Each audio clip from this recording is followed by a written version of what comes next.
Prime Asia বিশ্ববিদ্যালয়ের ছাত্রনেতা পারভেজ হত্যার মূল আসামিকে অবশেষে গ্রেপ্তার করেছে পুলিশ। এখন প্রশ্ন হলো, এই হত্যার কি বিচার হবে? আদালত কি দেবে মৃত্যুদণ্ডের রায়? প্রিয় দর্শক, বিস্তারিত দেখুন আমাদের পুরো ভিডিওতে। ঘটনা শুরু হয়েছিল ক্যাম্পাসের ছোট্ট একটি ভুল বোঝাবুঝি থেকে। ইউনিভার্সিটি অফ স্কলার্সে দুই ছাত্রীকে নিয়ে হাসাহাসির ঘটনা গড়ায় পারভেজের সঙ্গে তর্কে। ক্যাম্পাস থেকে বের হতেই একদল সন্ত্রাসী তাকে ঘিরে ফেলে এবং ধারালো অস্ত্র দিয়ে এলোপাতাড়ি আঘাত করে। পরবর্তীতে হাসপাতালে নেওয়ার পর চিকিৎসক তাকে মৃত ঘোষণা করেন। এই নির্মম ঘটনার মূল আসামি আফরোজ এখন পুলিশের হাতে। সিসিটিভি ফুটেজ, প্রত্যক্ষদর্শীদের বর্ণনা এবং মোবাইল ট্র্যাকিংয়ের মাধ্যমে এই আসামিকে শনাক্ত করা হয়। আদালত ইতিমধ্যে তাকে 7 দিনের রিমান্ড দিয়েছেন। তদন্ত কর্মকর্তারা বলছেন, এই হত্যাকাণ্ড ছিল পূর্ব পরিকল্পিত। তদন্তের সময় আরও কিছু ছাত্রনেতা ও সমন্বয়কদের নাম উঠে আসছে।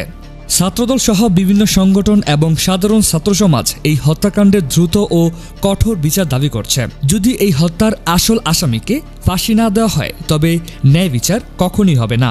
আদালতের উপর এখন চাপ বাড়ছে। এই হামলায় কি হবে ফাঁসির আদেশ? আপনাদের মতে পারভেজ হত্যার আসামির কি হওয়া উচিত?